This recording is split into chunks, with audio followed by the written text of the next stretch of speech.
Abdullah, who's asked to use a pseudonym to protect his identity, is constantly worried. مثلا نمونهش من گاهی وقتا به خاطر ترس پلیس 15 روزم از این اتاق بیرون نشدم. He's one of more than 500,000 Afghans who fled to Pakistan after the Taliban regained control of the country in 2021. Now he's afraid Pakistani authorities will send him back. من در کابل استاد دانشگاه بودم، در کنار از یک خبرنگار بودم، چون من مدرک ماستری داشتم، درس میدادم. یک آدم بسیار اجتماعی بودم و چون خانواده‌های افغانی و جامعه افغانی خانواده‌های کلان است، خانواده کلان داشتیم. اما من با اینجا منزوی هستم، سرخورده هستم. در پاکستانم به خاطر ترس پلیس است و اینکه هویت من گم کرده.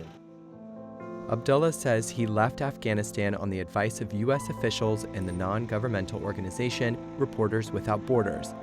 He says they told him they were concerned for his safety because the Taliban has a history of targeting journalists. But in October, Pakistan ordered all undocumented migrants or those who have overstayed their visas to leave or be deported. The order applies to people of all nationalities, but Afghans make up the vast majority.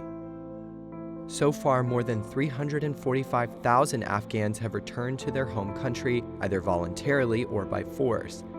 Even though Abdullah has a valid visa, he says Pakistani police have raided his home twice. He and tens of thousands of other Afghans who remain in Pakistan are waiting to be relocated to a Western country. But the process is painfully slow. Ahmed was an interpreter for the British Army in Afghanistan. For nearly 2 years, he's been living in this hotel room in Pakistan's capital, Islamabad, paid for by the UK's diplomatic mission. More than 700 days I have been here in Islamabad, to leave Islamabad and to go UK.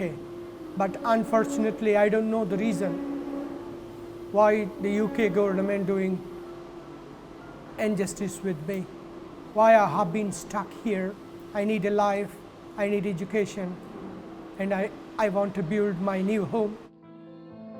Since the Taliban's return to power in August 2021, the UK has welcomed 21,500 Afghans as part of its resettlement program for former employees and people at risk. But in the first 6 months of 2023, only 175 people have been resettled. The United States has accepted 90,000 Afghans, but most of them were evacuated from Kabul in the immediate aftermath of the Taliban seizing control. Afsaneh, also a pseudonym, is also waiting for her case to be taken up. The women's rights advocate left Afghanistan when the Taliban began rounding up activists in 2022. She says she has applied for asylum in Germany, Spain, and Canada, but only the latter has kept in touch. We are facing uncertainty. It's still near to 2 years that I'm in Pakistan, but still my case is not processing. It's delayed by the country host and also by the embassies, that they are no taking care or taking serious action about those who are facing in threats and risk. Pakistan's decision to drive out undocumented migrants came as anti-Afghan sentiment grew amid continued economic hardship. Officials have also said that there has been a rise in attacks from militants operating in Afghanistan. The Taliban denies the allegations. While the UK resumed evacuation flights for Afghans from Pakistan in late October, activists say Western governments simply need to do more. Munisa Mubarak herself hopes to leave for Canada soon. If they want to support the Afghan people, they should prove in action, just not an announcement and declaration.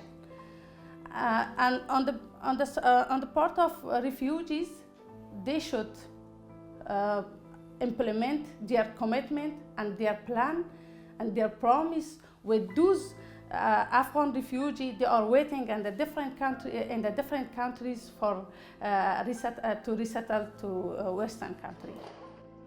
She and other Afghans hope the world won't forget about their plight.